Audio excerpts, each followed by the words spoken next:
пленарную сессию агломерации как управленческий вызов.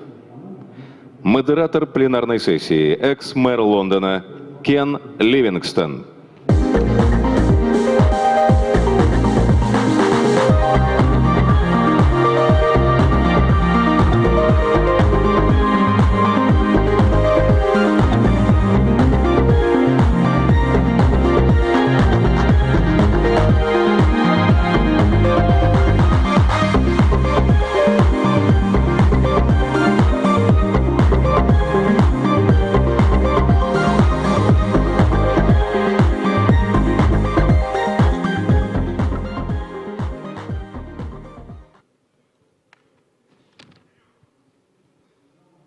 Well, thank you very much for the honour of being invited to be at this amazing forum. I thought what I heard earlier today in the opening session, I just wish British politicians had understood that 30 or 40 years ago. Because the one thing that no one in Moscow needs to learn from Britain is the way we managed our devolution of power from central government to local government. There was none. I remember when I'd just become the Mayor of London, I received a visit from the then Mayor of Moscow, Mayor Lushkov. He was looking to see how we could cooperate. And he asked me how the London mayoral system worked and our structure of government. I explained it to him, and he said, "My God, that's worse than Russia under Stalin. 95% of all tax in Britain is collected by the central government. And so every regional and local authority has to go and beg. No mayor, no council has the freedom to go to the money markets to raise money to invest in housing or a new rail line. And there's nothing new about this. Britain is described as the most centralised of all Western democracies. And it has been, I think, one of the biggest hindrances to the growth of our economy. Anyone who studies economics realises that it's not just that investment is the most important factor economy work. I believe it outweighs every other factor put together. When I became the Mayor of London in 2000, we had had no city administration for 14 years because Mrs. Thatcher had abolished the Greater London Council back in 1986 because she thought, and I was the leader of it in those days, it was too left-wing and too radical. And so without 14 years, no economic planning, no one making the case for investment. And as I was elected, the big businesses in London were saying to me, if you can't sort out our transport problem, we may have to go to Paris or Berlin or Brussels. We can't stay here. And that was because we had had just no investment on any scale. A small extension of the Jubilee line, that was it. The speed of traffic in central London was 9 miles an hour. It was just easier to walk. And so I set out with very limited powers. When Tony Blair created the Mayor of London, the powers were about 1/10 those that the Mayor of New York has.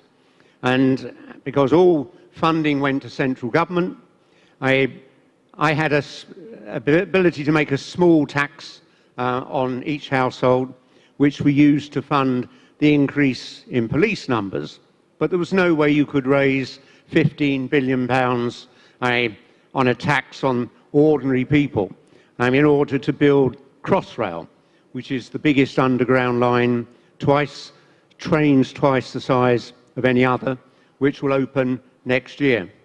So for every single project, I had to go and persuade the government to do it. Now, I was lucky. I came to office just as Tony Blair's government recognised London was failing, they would have to invest in it. But the current Mayor of London, Sadiq Khan, is having to deal with a government that still is cutting back on public spending and puts virtually nothing into investment. If you look at Britain in the 30 years after the Second World War, Labour and Tory governments used about 5.5% of our gross domestic product each year to invest in roads, in airports, in building housing. When Mrs. Thatcher came to power, she reduced it to 1%. Under Tony Blair, it raised just to 1.5%. The same is true in terms of when you come to look at what's happened in the United States of America. Ronald Reagan cut their level of investment from 5% to 3%. And if you look, Britain's best ever year for investment was 1973. Public and private investment together reached 20% of GDP. In Germany that year it was 25%. And the reason Germany went from having been bombed virtually to destruction of its economy during the war, but overtook Britain in just 15 years. It was because every single year West Germany invested more than Britain did. So that was the lesson I'd learned.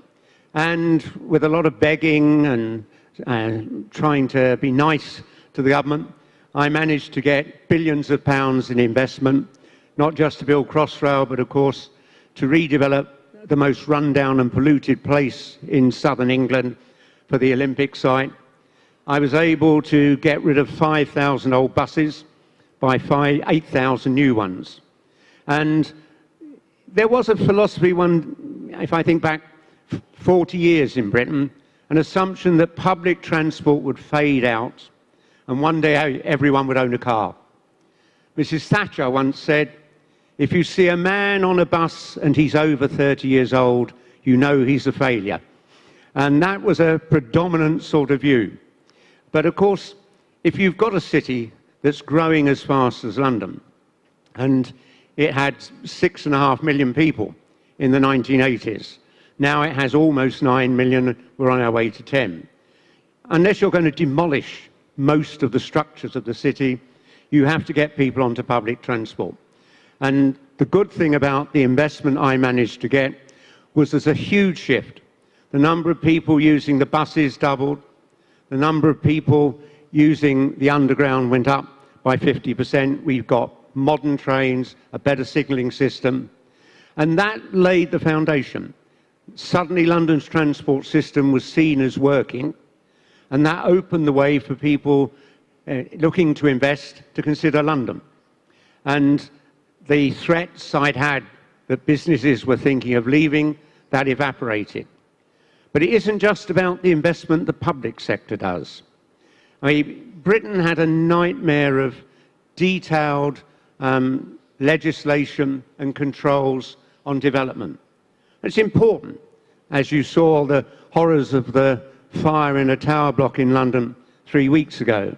It's important that there are regulations, but those regulations need to be balanced by actually encouraging investment. And when I became mayor, we had 32 little borough councils in London. Each one had its own policy on property development. And for those of you who've seen the Emirates Stadium, it's the only football stadium in the world with a concave roof. And of course, they had to spend £5 million in order to make sure that when there was a heavy rain, it didn't flood the pitch. £5 million to take the rainwater away from that concave roof. And it wasn't because some mad architect wanted to do something that nobody else had ever done. It was because Islington Council had a planning rule that no structure in the borough could ever be more than 30 metres high. And so I went into that election promising to abolish all restrictions on height and density, and that each proposed development should be judged on its merits. And of course, that unleashed a wave of investment from developers who'd basically almost given up on London because of the length of time it took. So I think the single most important thing is that you get good public sector investment and you make it easier for the private sector to invest. If your city is working, businesses will come from around the world. But the key in all of this is who takes those decisions. I was lucky in being able to persuade the then Tony Blair government that that was all necessary. My successor, Sadiq Khan, faces a much bigger struggle. So I'd make another argument. Government should devolve everything possible from central government down to regional and local authorities. Why? Because the mayor or the leader of a council is living in the place they oversee and govern.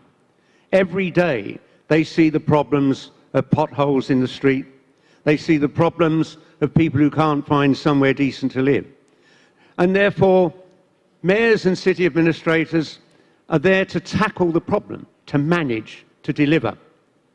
Presidents and prime ministers have international conferences, decide which country to invade next, talk about great laws and principles and theory, but are very often completely cut off from the day-to-day management of things. And 100 years ago, yes, you could have managed most things from a good and effective central government. But the scale of our society now, the scale of our economies, I have watched in Britain every Labour and Conservative minister in charge of our health system fail to get a grip on delivering that. And it's the biggest single employer in Britain. It can't be managed by a minister and a group of civil servants in Westminster. It should be devolved down to the mayors and to regional authorities. And I think that should be the approach. The world is changing. We talk here about agglomeration. In my lifetime, we've gone from cities, large cities, being a rarity to now being the norm. We're on our way to the vast majority of the population living in cities. And therefore, we should see real devolution of powers so that no mayor has to go begging to a central government or civil servants to be able to govern their city properly. And I think that as the world moves forward, we will see increasing pressure for more and more devolution. As I say, Britain is the most centralised of the democracies in Europe or America. In America and in Germany, 50% of all the spending by the state is done by regional and local government. And that should be the norm absolutely everywhere. So I see mayors as the best hope for our future. And I see cities as the best hope for our future. We all know the accelerating force of climate change. I mean, I grew up in London, born at the end of the war. Every winter there was snow. And about every 10 years we had a hot summer. Now, every 10 years we have snow. Every year we have a hot summer. And it is accelerating so fast. But cities are the way to solve the problem of climate change. People living close to each other, we can actually put in place the structures that reduce carbon emissions. We could actually insulate every home and office building in every city, creating millions of jobs when we do it. By living closer together, we can recycle more. We drew up a plan when I was mayor to create the C40, of which Moscow was one of the founding members, where now nearly 100 major cities around the world get together to discuss how they can collaborate and learn from each other on tackling the problems of climate change, whilst we still wait for governments to take action. But finally, I want to touch on a problem which I think is growing. I don't know what it's doing here in Moscow, but I know what it's doing in Britain and in America. We have seen a huge shift in our economy. When I left school, every boy got a job. When Mrs. Thatcher won the election in 1979, we had 8 million jobs in manufacturing. Now we have only 2 million. But the jobs that have replaced those jobs tend to be low skill, low wage, 0 hours contracts. We used to build 150,000 council houses, municipal housing every year. Mrs. Thatcher stopped that. We now have an enormous housing crisis. I mean, young people just can't conceive of how they'll be able to afford to buy a home. And much the same has happened in the United States of America. Working class people have seen the quality of their life diminished. That's the anger that fueled the election of President Trump.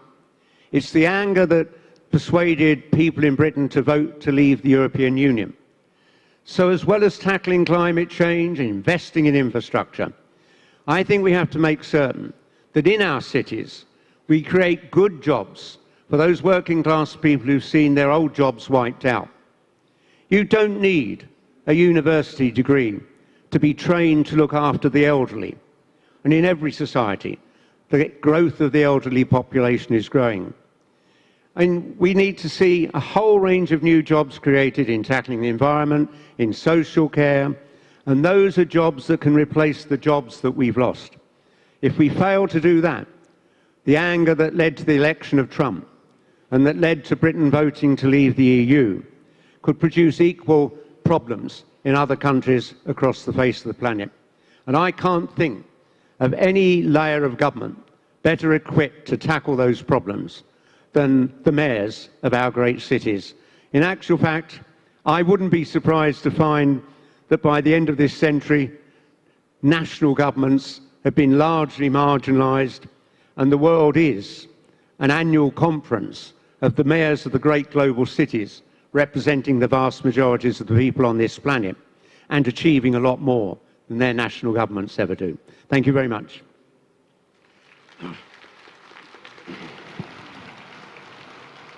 Уважаемые дамы и господа, на сцену... Ladies and gentlemen, please welcome our panelists.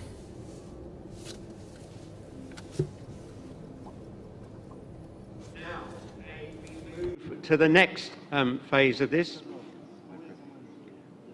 Could I invite the guests, Bulat, here we are, yes, Bulat and Philippe, to come on the stage.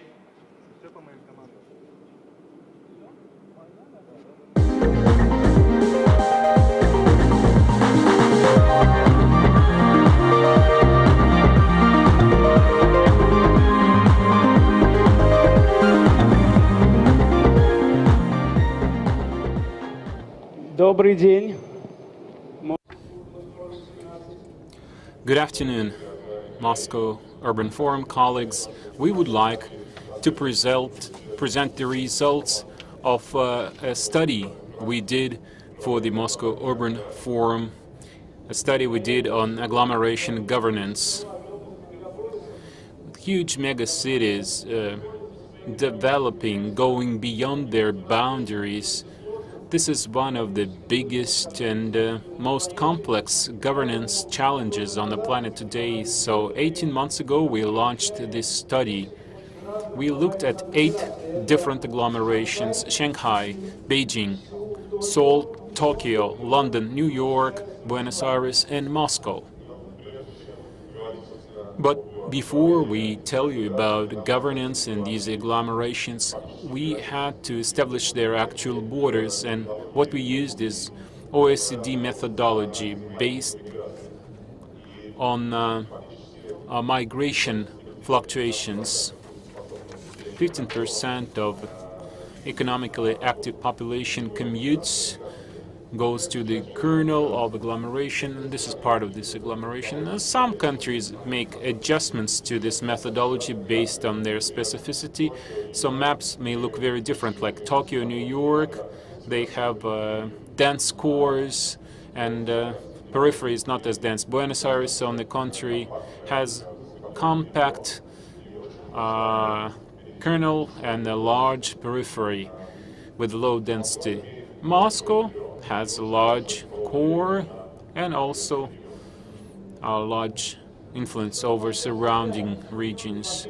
So what are we talking about here? This average picture of an agglomeration. This is a territory where 20 to 25 million people live. with 3, 4, 5, or 6 regions or provinces, 50 to 80 municipalities, 15 to 20. This is the coefficient, how the agglomeration, the area of agglomeration, how much bigger it is than the kernel. So what's the biggest challenge for this phenomenon? And can we even talk about the governance challenge in this context? So our entire study indicates that the key word here is coordination. Coordination. Many different players have to understand their common goals and use same instruments to resolve those issues. If you have coordination, where there's coordination, there's proper governance. Even here in this room, our ability to coordinate is very different. With certain people, we can coordinate only if we are told to do so directly by our bosses. With other people, we need to get them interested, come to an agreement. So agglomerations are a kind of governance challenge.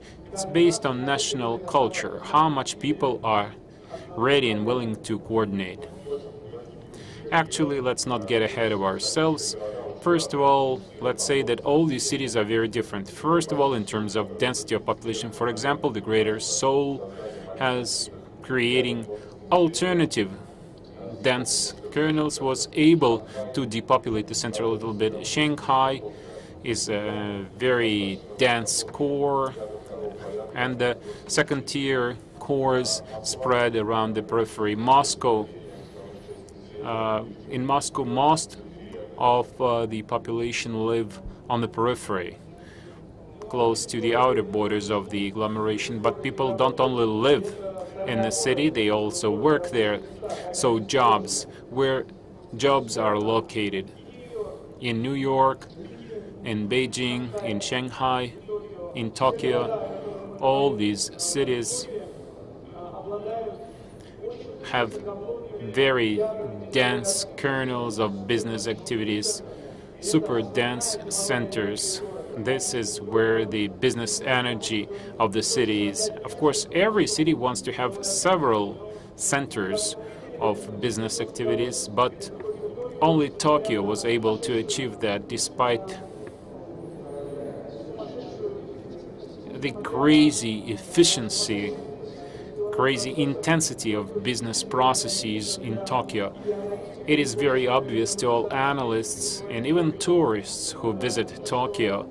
They can all see that Tokyo has several equal centers of business activity. So Tokyo was able to spread its business activities throughout its territory. And another factor in our analysis is real estate prices. We already mentioned Seoul. So because of the efforts of the parts of this agglomeration, there are few alternative centers. Elite housing is available in more places than one. In Moscow, you can see the picture that all elite housing is concentrated in central part of the city. And in London, on the contrary, elite housing is located on the periphery of the city.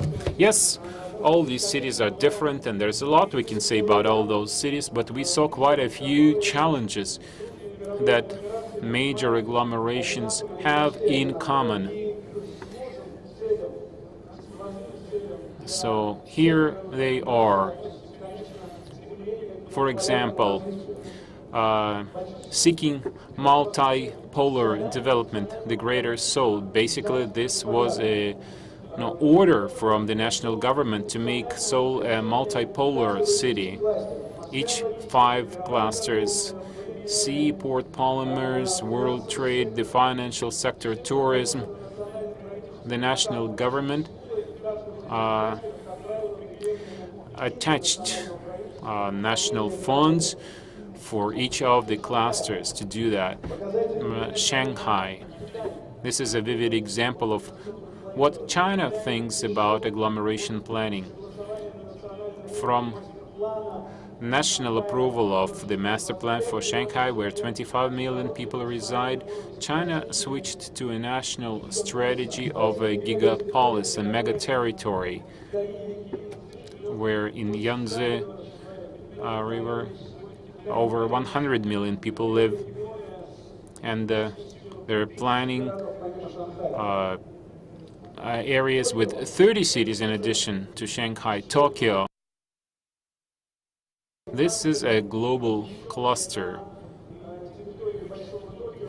Global clusters in the greater Tokyo, and the national government, they have 70,000 planners who work daily in the planning bureau. Just consider this, 70,000 planners, and they work on transport perfection. Transport perfection, this was our main focus when we looked at the Tokyo agglomeration. Of course, transport is the biggest challenge for any agglomeration, and all the examples we looked at have large-scale transport mega projects. Transport systems are the biggest focus for any regions that are part of a major agglomeration. For example, London has been working for 20 years to develop the Crossrail project, bringing together the east and the western part of the agglomeration. Seoul attracts a lot of private investment to develop its subway system that goes far beyond the kernel. I should also mention the Moscow agglomeration, where we have one of the biggest transport mega projects in the world today. This includes rail ring, rail radial, subway, and transport hubs. And finally, goals that all agglomerations have in common: territorial transformations. Of course, every city exists on a certain territory, and this territory has to change. So the question is, what are the major differences? If there is a super densely populated territory in London, and now that they have 27 hectares of new territories, part of the King Cross project, because these are the area where they had the rails of a large railway company. In Korea, on the other hand, when they plan to develop the Greater Seoul, they think about creating new cities. We're talking about national funds used to develop Ansang, a new city, to develop a satellite city of Seoul, Incheon, and the Seoul government develops Seoul Digital City. It's a new type of a city. Moscow,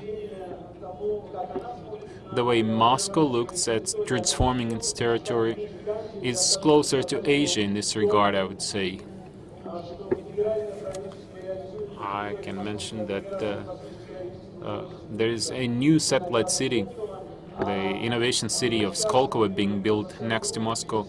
And LSR Group, a private investor, works together with the Moscow government to build this huge, ambitious project of 300 hectares to develop the Zil Peninsula. This is one of the biggest post-industrial development projects in the world today. But these are all classical examples of how the authorities deal with the challenges they face. We also wanted to take a look at something unusual, something unorthodox. And let's take a look at Asian cities, what they do, how they attract talent. For example, how talent agencies in Beijing and Shanghai work. Basically, it's a huge headhunting agency repatriating Chinese people, bringing them back to the economies of cities and agglomerations with only one goal in mind: to help them create multi-million businesses. And it works quite well. Thousands of Chinese people have been repatriated, and they set up a large number of multi-million businesses in the course of this program. Of course, another important issue is the financial situation, financial sustainability. So what we saw is almost all of the 8 major agglomerations of the world are financially sustainable and self-sufficient. There's only one exception, perhaps, and this is London, which has to negotiate every year over its budget with the national government and the national parliament. And of course, this affects London's ability to address its issues on its own, to work on its mega projects. Moscow is one of the most self-sufficient, financially self-sufficient cities in the world today. All right, I guess now we need to talk about coordination, and we should ask ourselves how these major agglomerations facing so many challenges can have sustainable development. Some prefer to negotiate horizontally, and others prefer to talk to the national government. So this is what it looks like, our situation. We looked at these 8 cases, and you can see the centralized model on the left and horizontal models on the right-hand side. And Moscow is always somewhere in between Europe and Asia, between the East and the West. Of course, you can see here that it largely depends on the national culture, national governance culture. In Korea, they have a national master plan for the Greater Seoul development. They even have a special law on rebuilding the historical capital mega region, and the national government directly funds this project. And also resources from various development banks and companies are available. Transforming the capital mega region is a national priority to Korea. And the Seoul agglomeration, half of the South Korean economy. On the contrary, New York is the most important agglomeration in the world economically. This includes the city and 3 states that seem to be there seems to be a need to coordinate all these efforts, but actually the strategic master plan for New York has been designed by an NGO for over 100 years. It's Regional Planning Association, and it just suggests considering the strategic master plan to decision makers, and the strategic master plan has been there for over a century, and this is what makes New York, New York.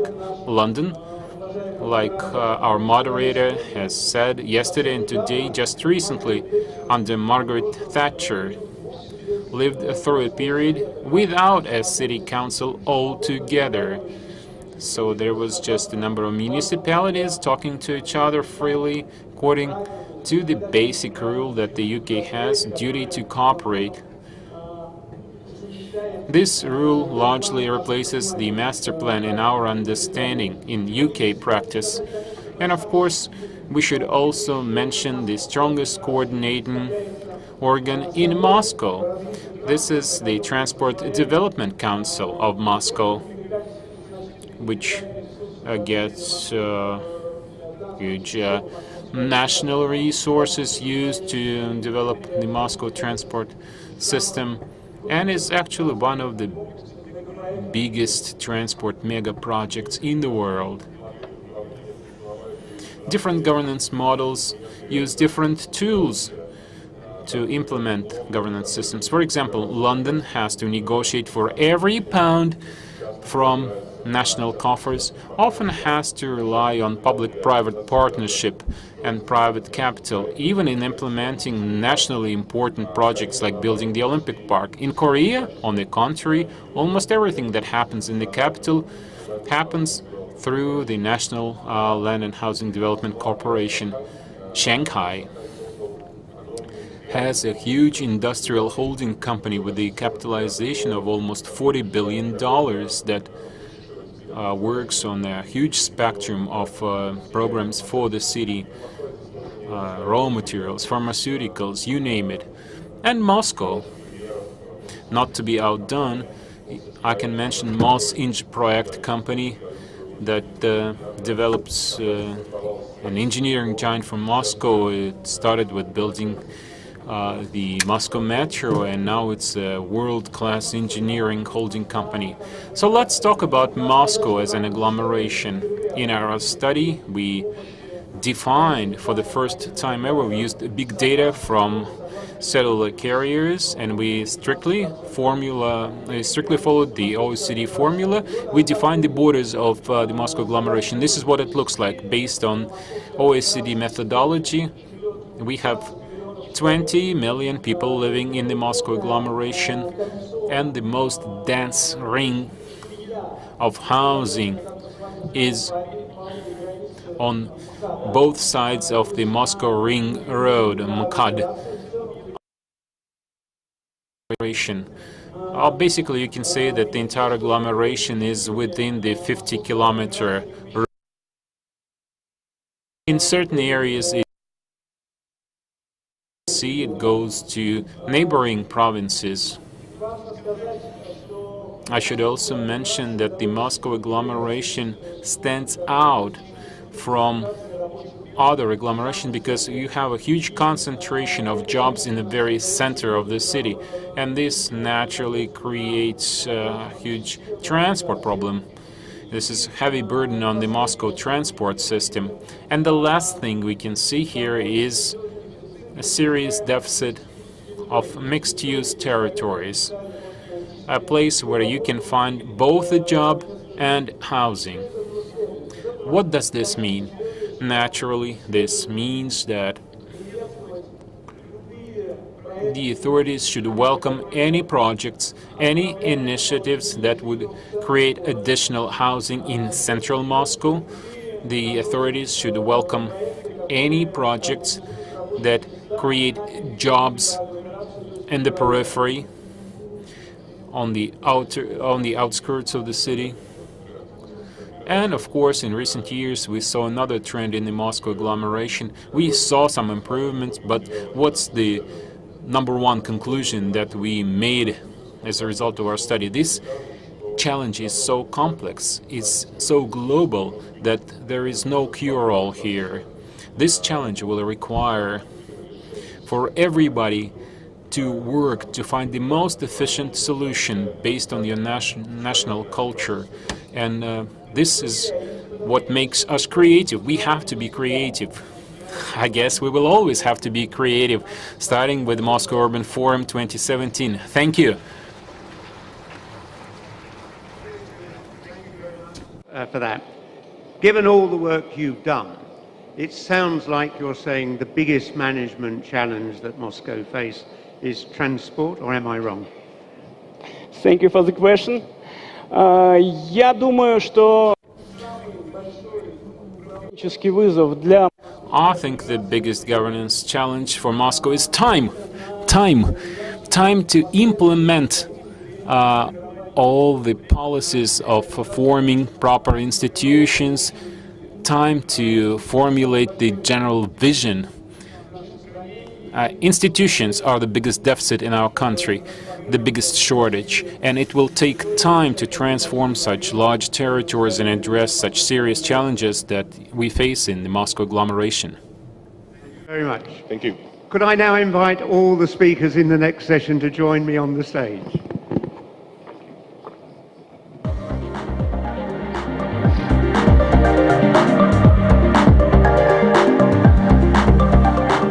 Уважаемые дамы и господа, на сцену приглашаю. Ladies and gentlemen, we welcome the participants in the plenary session on agglomeration as the global governance challenge.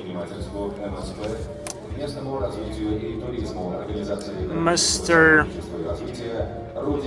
Rudiger Aland from the OECD, John Wook Kim, Vice Mayor on Political Issues of the Government of Seoul, Mayor of Moscow, Sergei Sobyanin, Governor of the Moscow region, Andrei Vorobyov, President of Tatarstan, Rustam Minikhanov, Head of the Federal Service for Oversight in the area of protection of human rights, Anna Popova, Acting Governor of Perm region, Maxim Reshetnikov. President of New Economic Growth Partnership, Mikhail Dmitriev.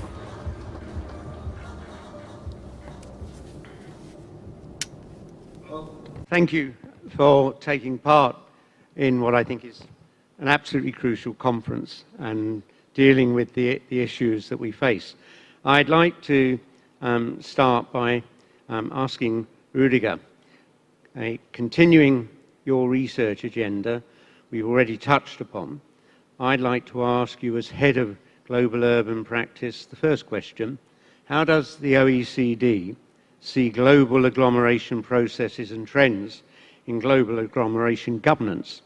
Do they force the centralization around megacities, or do they strengthen horizontal ties between the regions? Okay, thank you very much.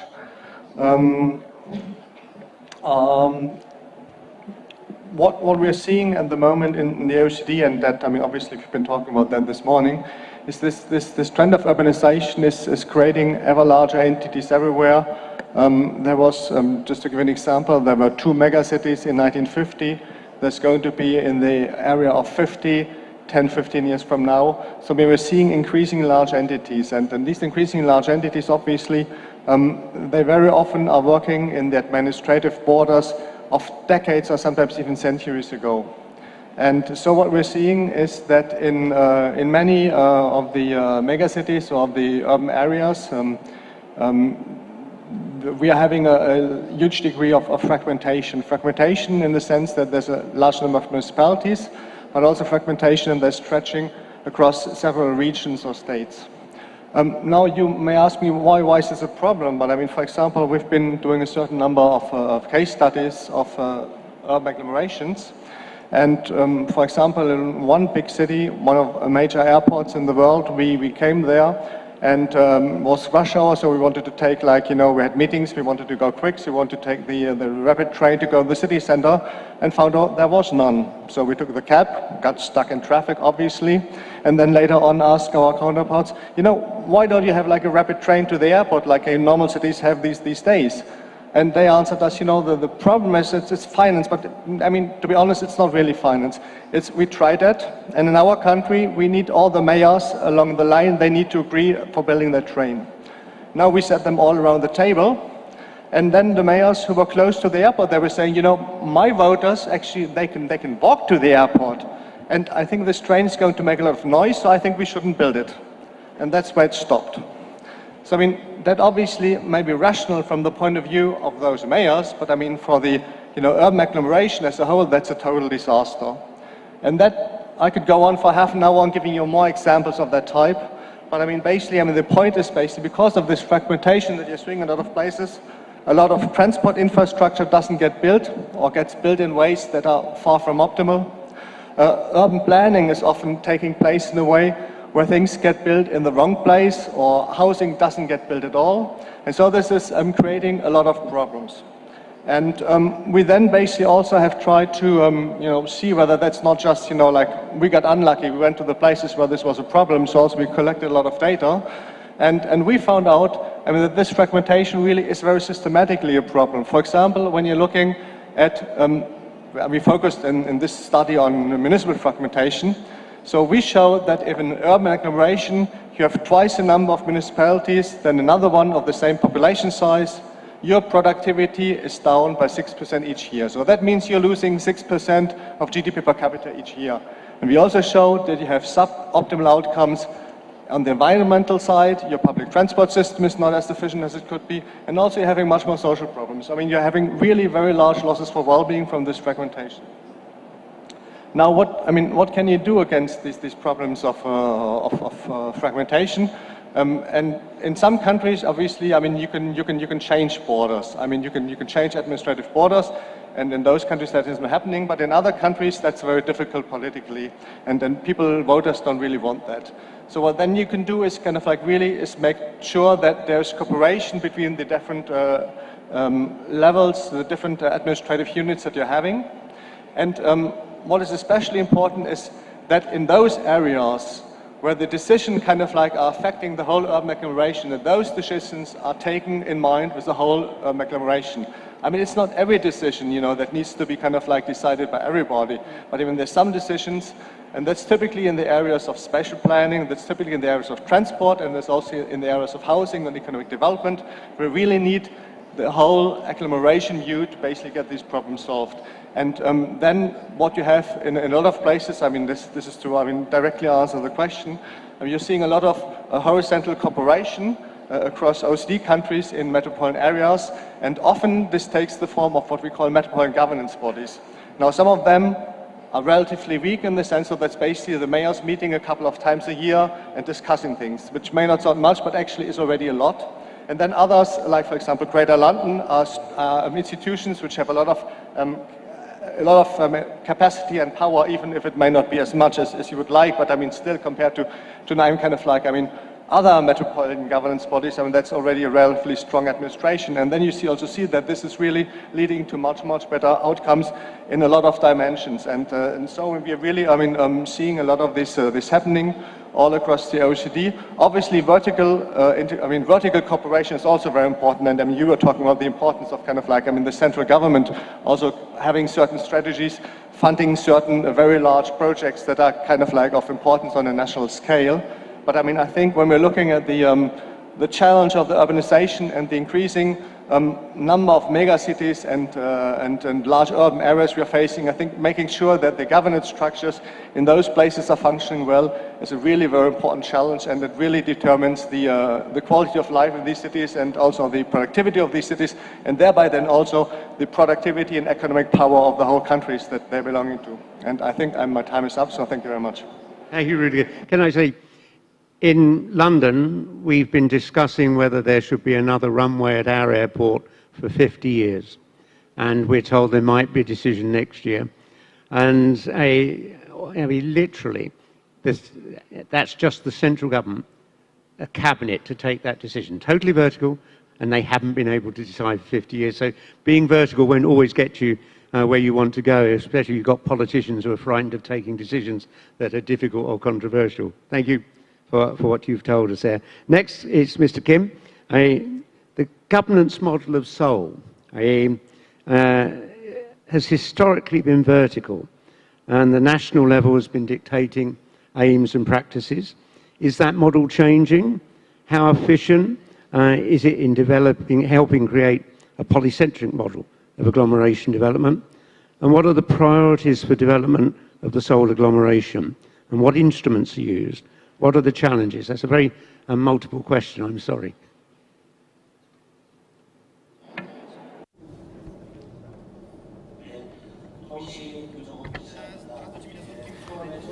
My name is Kim Jong-wook. I'm Vice Mayor of Seoul. Thank you so much for the invitation. This is a big honor for me. As the previous speakers have already said, really, our city has always been developing on the basis of the master plan imposed by the central government. But at the same time, we saw a lot of negative aspects, and therefore we use the keyword about not the development, but rather regeneration. And we realized that such a vertically model of governance has its own problems. That's why in 2012 we adopted the strategy for the city development until 2030. Right now we are in the process of reconciling our decisions with the residents of the city, of this agglomeration. In 2015 we set up within our mayor's office a special department for the regeneration. And we are conferring in the municipalities, and we are enjoying consultations with the local residents. To this end, we arrange for certain contests. So we promote activity of local organizations and entities. We are also launching a dialogue with the local people. At the same time, it should be mentioned that we are aimed at cooperating with the regional entities and associations. Besides, through participation in the common decision-making, we engage all the stakeholders, all the privates in the process. And this way we build a kind of a community for the local residents. Naturally, it is important to implement the policy together with the stakeholders, especially in what concerns the city development. Besides, for that, we need time. It takes time, and very often certain discussions may be launched. What is more important, development or preservation of the environment? Another important aspect is the balance towards sustainable development. In that sense, we attach great importance to landscape and design. Thanks to that, we are improving, we beautify the dilapidated office districts which were mushrooming in the course of urbanization. This way, we conduct different reforms. For instance, we set up the system of selecting the city architects for certain projects. In May, we elected the new president of South Korea, President Moon, who is supporting the municipal authorities in this dialogue. That's why, in future, we will not only develop the city, but also we are going to carry out balanced, sustainable development aimed at reducing the desegregation in the city. Thank you so much. Now, this question may surprise some members of the audience, but Anna, given the challenges that megacities face with infrastructure and transport, there's also a sanitary agenda and sanitary regulations that should be observed in a big city. A bacteriological and sanitary situations in global megacities can be absolutely disastrous if we get it wrong. And it has a significant influence on life expectancy and quality and well-being. It is also an important discussion and an investment point for city authorities. So what is your vision on the main challenge and risks in this sphere? And do we need more regulations? Thank you so much. The topic of our today's discussion implies what I'm going to tell you. The new governance challenges for the assessment of the health risks.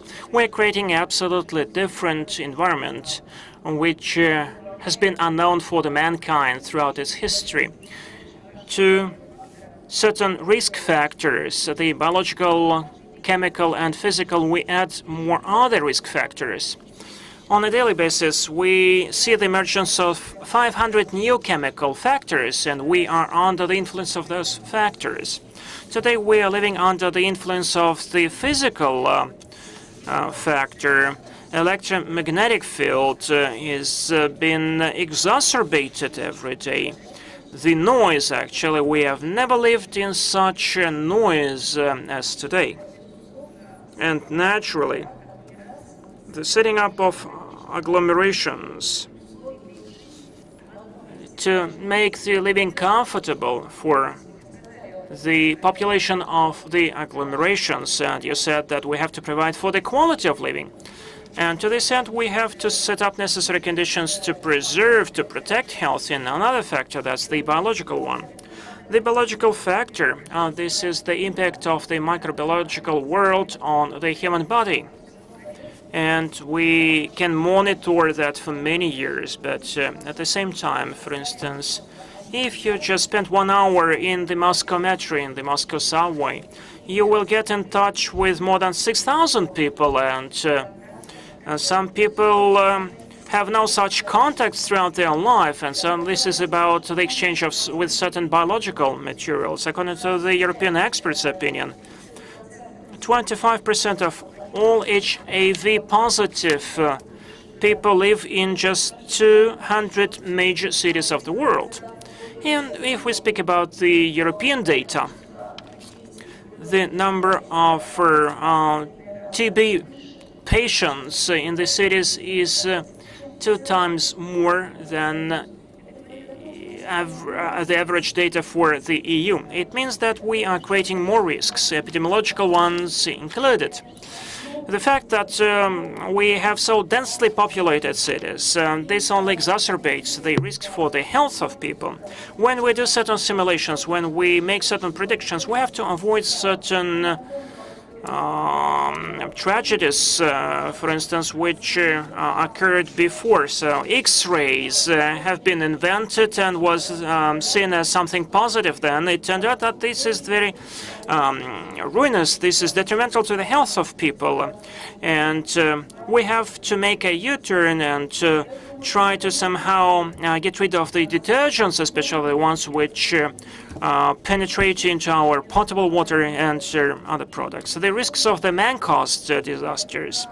This is another factor. The water supply system is prone to a lot of catastrophes and breaks, and once we have a problem with the water supply, it may just increase the risks of pandemic occurring. We have to bear in mind that whatever we do in terms of the city development, we do for the sake of people, for the sake of people's health, and it should be our priority. Thank you.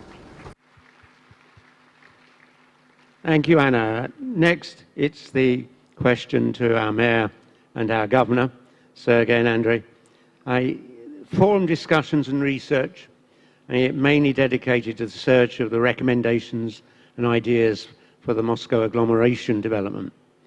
During the next 2 days, we're going to hear about many opinions on that matter.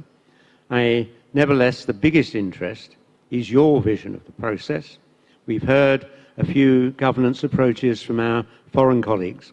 But what do you as managers need to work with for 18 million in the agglomeration in Russia, given the existing governance practice?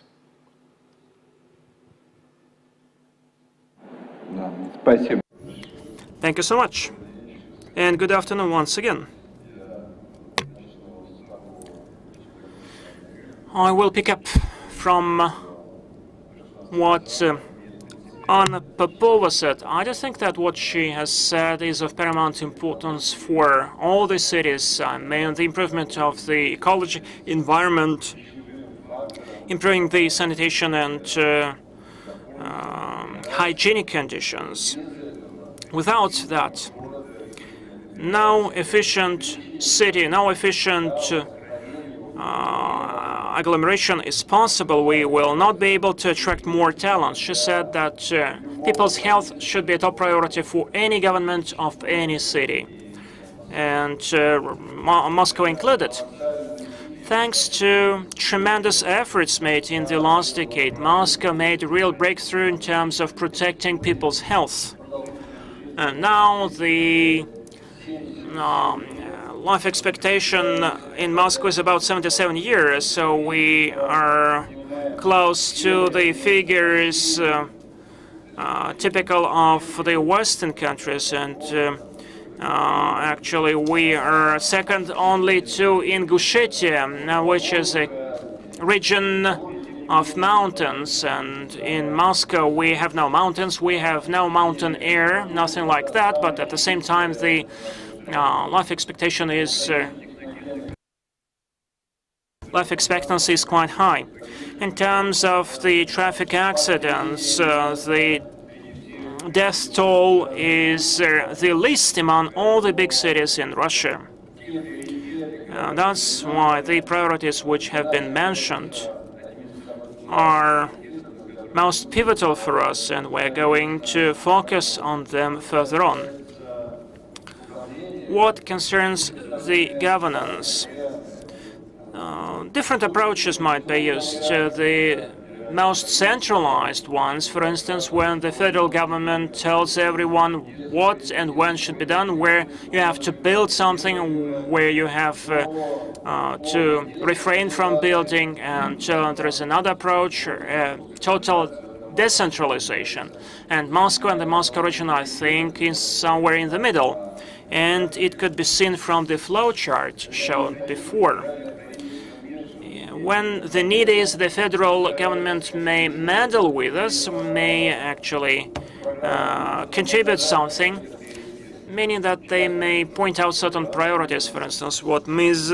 Popova mentioned and other colleagues from other core ministries, they may also set certain frames in terms of the priorities and regulations within which we may act.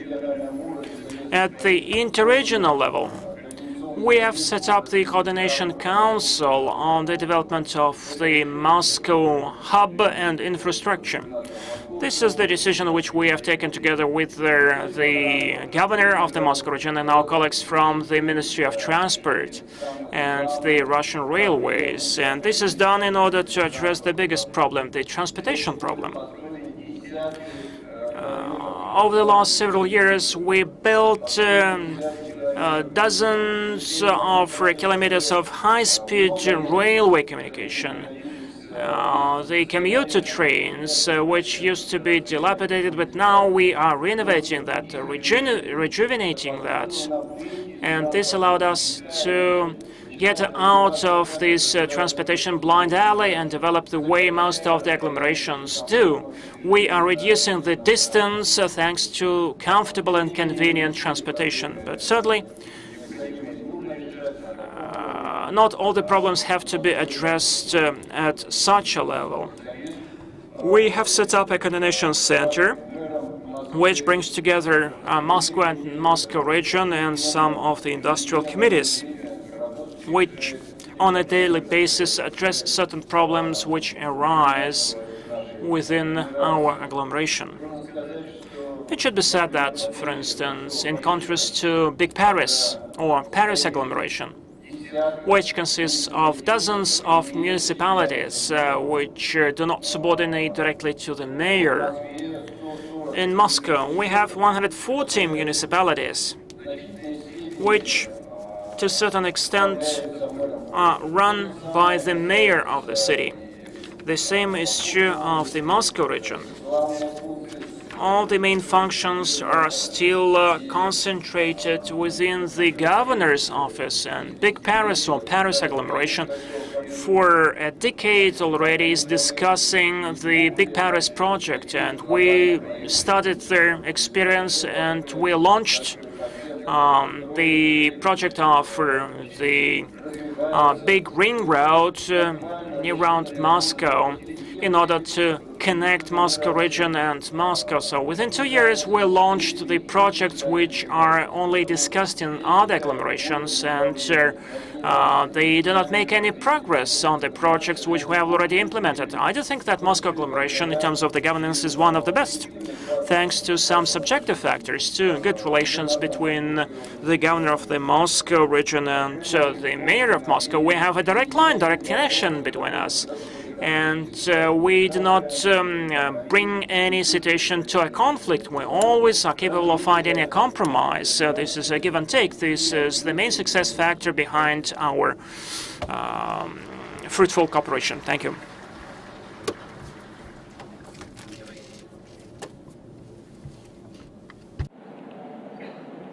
Thank you very much. I have no question for you, I'm afraid. You seem to have answered them all already. Let's now hear from the governor of the Moscow region, Andrei.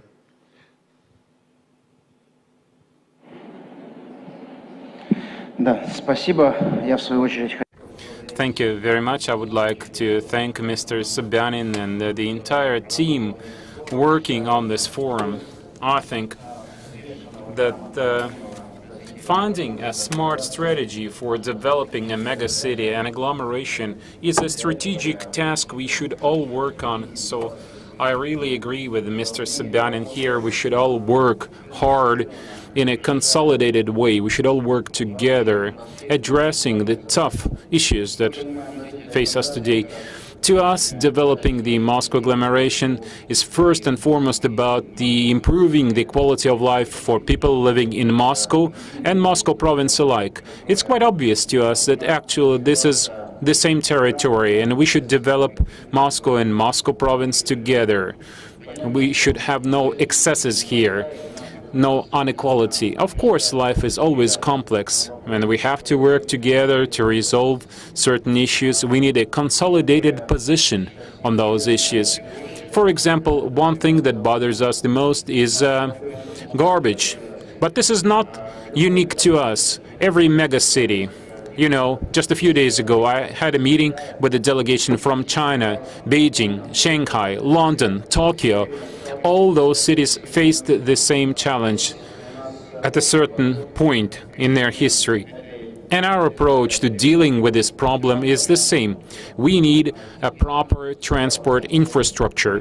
Like Mr. Sobyanin said, we have the President's support, and we have a special program which helped people living in Moscow proper and Moscow suburbs, decreasing burden on transport infrastructure. Federal funds were used for this program. The federal government contributed. So I think this kind of approach helps us to resolve these issues in a quick and efficient manner. On the whole, I would say we have a joint action plan, and we discuss every strategic area to avoid any miscommunication. We don't want one province doing something that would go against the interests of another province. All the different parts and territories that are part of this agglomeration should take into account what people living there think. Public transport, for example. Like we mentioned earlier, we increase the throughput capacity of commuter trains, other means of communication for commuters. But people in Moscow and in Moscow region always want to, for example, the Moscow metro to develop further. This is not an easy matter, but we are also making progress. We discuss, we make plans how we can develop. And we're building new stations, right? So the goal is clear. So we firmly believe that this kind of balanced policy will yield economic results. We'll see economic growth in Moscow and in Moscow province. If we would just look at the last 6 months of 2017 at 2016, we see steady growth. So we should work together in a smart way, so we see constant improvement, both economically and in real lives of people living here. Thank you. Question for Mikhail, who's the president of the Economic Partnership, New Economic Growth. Mikhail, a considerable part of the research agenda of the Moscow Urban Forum is dedicated to the approaches to city development. The stake on the cities has become a common thing, and Russia can use this approach as well. Having over 10 big cities capable of becoming driving forces of economic growth, what is the current place of cities in the Russia strategy? How is it defined, and what is needed to make it ever more important? I agree. The largest part of non-commodity growth in Russia over the next 15 years will happen in 12, maybe 15 biggest agglomerations. This is 2/3 of all economic growth in Russia and at least 80% of non-commodity growth. But this quick development masks the huge gap between big agglomerations that can be locomotives of such development. First of all, of course, Moscow and St. Petersburg, they stand out. Two biggest agglomerations in Russia that have reached the saturation point, and their size is about optimal for a country like Russia. And further growth of population, of geographical footprint, will not result in productivity growth. So for these two agglomerations, their biggest challenge is they need to develop further, moving up the value chain. For Moscow, for example, Moscow should develop the financial sector, because Moscow and Russia as a whole are lagging behind similar countries around the world. And also Moscow should develop business services with a high added value. For example, Mr. Stolarov mentioned engineering. The engineering portfolio in Moscow and St. Petersburg is still insufficient, but this is complex growth. This kind of growth will not be quick. This will take time. The advantage for Moscow and St. Petersburg, this has been mentioned already, but I would like to emphasize that Moscow and St. Petersburg are not municipalities. They are constituent parts of Russia. They have a status of a separate province according to the Russian constitutional structure. So they have their own revenue, they have their own taxes, and their budget is comparable to serious territories in Germany, in the United States. This is why these two largest agglomerations, Moscow and St. Petersburg, have a lot of financial resources. They are on par with the leading Western agglomerations, but this is also a bit of a problem. These are two provinces, and historically they face the same problem. And the problem is they're divided. As a result, the periphery gets most of the benefit and the periphery is underdeveloped in Moscow and in St. Petersburg, and that's why these two agglomerations have a hard time developing efficiently. If we look at the second-tier agglomerations, cities with about 1 million population, 1 million, 1.5 million people, we have 9 cities like that in Russia. So the challenges that those agglomerations face are very, very different from Moscow and St. Petersburg. Their development potential is related to extensive growth. As population grows in those cities geographically and by attracting more people from less developed parts of the country, gives them a large increase in productivity compared to other parts of the country. So we estimated what would happen to those agglomerations if they develop in an optimal way over the next 12 years. They will double their gross regional product, and they will make a huge contribution to Russia's GDP. This is much more than their current contribution to Russia's economy. But the challenge that those cities face is very different from what we have in Moscow and St. Petersburg. Those are municipalities, and municipal budgets in Russia are weak and underdeveloped. Their potential is very limited financially. So second-tier agglomerations in Russia face this other problem. Regional authorities use their economic potential and redistribute wealth towards the periphery. I'm not talking about the periphery of the agglomerations, towards the periphery of the provinces. But this is also an advantage on the other hand. Regional authorities who have serious administrative clout can initiate this kind of intermunicipal coordination within agglomeration. This is what Moscow and St. Petersburg handle so poorly at this point. It's very difficult to bring municipalities together in Moscow and St. Petersburg, whereas in the second-tier agglomerations, this might work. And finally, I would like to mention one agglomeration in Russia that is quite unique, and this is Makhachkala. This is the only major agglomeration in Moscow that develops in the traditional urbanization format, people moving from rural areas to the city quickly. And this is quite unique. Makhachkala is the only place, and according to the World Bank, this is the fastest growing agglomeration in the world today, compared to other urban areas in Moscow. So this really makes this a special case, a unique agglomeration.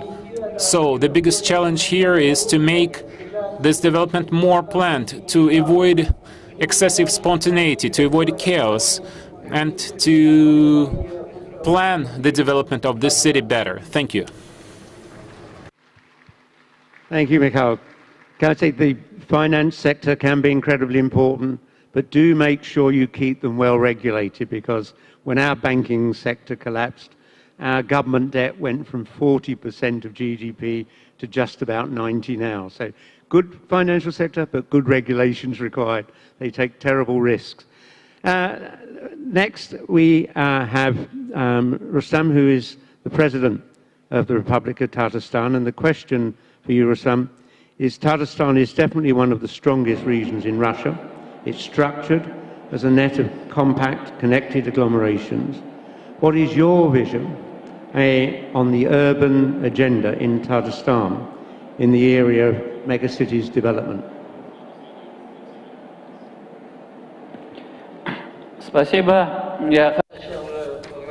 Thank you. First of all, I would like to thank you, Mr. Sobyanin. This is an excellent forum. This is my first time here, and I had some time to visit some of the sites in Moscow. You know, I went to the exhibition, Smart City. I will send my specialists to see it, because we really need your expertise. We want to learn from you. And even here at this forum, I saw a lot of interesting things. You know, we always like to travel abroad, but it turns out that you have this excellent forum in Moscow, and you even have the former mayor of London here telling us about the job he did in London. So, first of all, thank you for the forum. Second, the subject we discuss here today is new to us. You know, many of the things, you know, we always learn from Moscow. Mr. Sobyanin, you may not even know this, but your deputy, Mr. Husnulin, had a talk with us. We discussed how should we develop Kazan, how we should develop our city. We often come to Moscow, we learn from Moscow, we borrow from you. As for Tatarstan, we have 3 agglomerations. We have Kazan, Kama, Naberezhnye Chelny, Yelabuga, and we have Almetevsk, the oil district. Of course, it's important to develop these agglomerations in a balanced way. We shouldn't just develop the center, we should also develop the periphery. This is why our top priority is to make our region more attractive for investors. We should develop new production facilities, but if you look at the overall situation, you know, each of our 3 agglomerations is special in its own way. For example, Kama is a national level cluster. Within the next 6 to 7 years, we should increase industrial output to 2 trillion rubles. This is a lot. This is a huge project. But if we only focus on the industrial part, if we don't do anything about transport, healthcare, education, if we don't develop the entire system in a balanced way, it will never work. So we need specialists who could provide us with smart guidance. And of course, we want to learn from others. And most importantly, we develop new platforms like special economic zones, industrial parks, technology parks, municipal industrial parks. But the most important thing, when we start developing the economy, we always need skilled labor force. So professional training, education, and environment.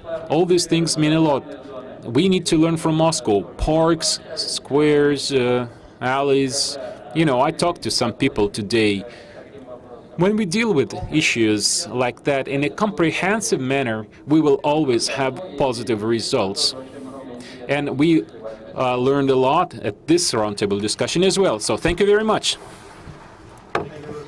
And finally, our last question goes to Maxim, the Governor of Perm region. And that question is that Perm is one of the model regions of the country, strong historical heritage, a powerful infrastructure, and an active capital town. How do you foresee the development of such a region?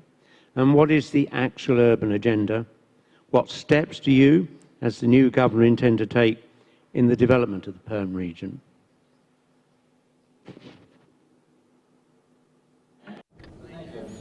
Well, you know, at a certain time, we adopted about 10 years ago the general plan. And the general plan back then was an advanced, cutting-edge document. I would say even it was ahead of the curve. We talked about developing the core of the city, about public spaces, the priority of public transport. You know, things that they call must-have for urban development today, things that Moscow works on today. But you know what's interesting? You know what happened to our master plan? Was it implemented? Unfortunately, not entirely. There was a huge potential with this master plan, but, well, I can give you some reasons why it failed, but we weren't able to focus construction in the central part of the city. And the city continued to sprawl out to suburbs, building on new territories outside city limits. So, if you look at the city today, it's not compact enough, I would say. And the quality of city spaces is insufficient, especially for young people. You know, the biggest problem that Perm faces today is 1/3 of highly educated young people, the young guys with good education, they tend to leave, they move away, they don't want to stay in Perm. They want to move to Moscow or St. Petersburg or Kazan to go to college there. The biggest reason why they don't want to stay in Perm is because we don't have proper city environment. So, our biggest challenge today, I would say, is all the different regions. People always compare how much housing they've built. This is one of the key indicators for all the governors. So I think we should abandon this practice at a certain point. We should not look at how many square meters of housing you've built. You should look at the quality of the city environment that you've produced. This is our new reality. This is what we should focus on. If you build new apartment blocks, it is not the same as developing a modern city. You know, what we are about to do is we need to create a lot of social infrastructure, things that we lack, because we used to build just apartment blocks, just housing, and we did not build enough hospitals, enough schools, you know. And this is what Moscow has been doing for the past 6 years, maybe, and I see similar things happening in Perm today. And finally, I should also say that this wonderful master plan that we had 10 years ago was not implemented. Part of the reason was because our construction regulations are too liberal. You know, our construction code should have certain regulations about density, about zoning, and then the rest is up to the developer. They are free to decide what they want to do, and unfortunately, what happens is often unbalanced. For example, in Moscow, what they're doing, what they did recently, helped them to achieve this breakthrough that we see in Moscow today. This happened because there is a centralized governance system in place here. So, two biggest breakthroughs we have in Russia, Moscow and Kazan. These are the two agglomerations. They have strong centralized regulation. So I think this kind of strong leadership, strong governments is what helped improve conditions in those two places.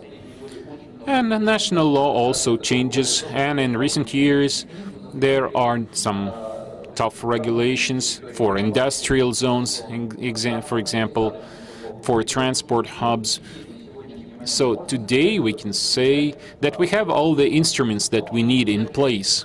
But coming back to the question of what should we do next, I think all the regions have to look at the experience that our leading cities have already accumulated, and we should learn as much as we can from the tools that we see in Moscow, Tatarstan, Moscow province, and we should just use this experience. Of course, we should also listen to what our people say, what our people want. We should work in a smart way, producing this kind of comfortable cities that would be appealing to young people, to everybody, of course, but first of all for businessmen, for creative youth, so we stop this outflow of our young, educated, talented young people. Every region should develop this kind of comfortable environment. Thank you. Sim, and thank you all for participating in the discussion today. We've heard many different opinions and approaches to agglomeration governance. The only conclusion I think we can reach is that there's no universal and equally effective model. Every country, every megacity has to decide what approaches to implement. Discussion on what strategy is necessary for Russia will take place tomorrow during the opening plenary session, Age of Agglomerations, the Strategy of Russia. That will be moderated by Mikhail Dmitriev. Today, active work awaits in Forum 8. Venues of the business program will be full of discussions, presentations, and interviews. It's been an honor to be here today. I look forward to coming back again. Thank you very much.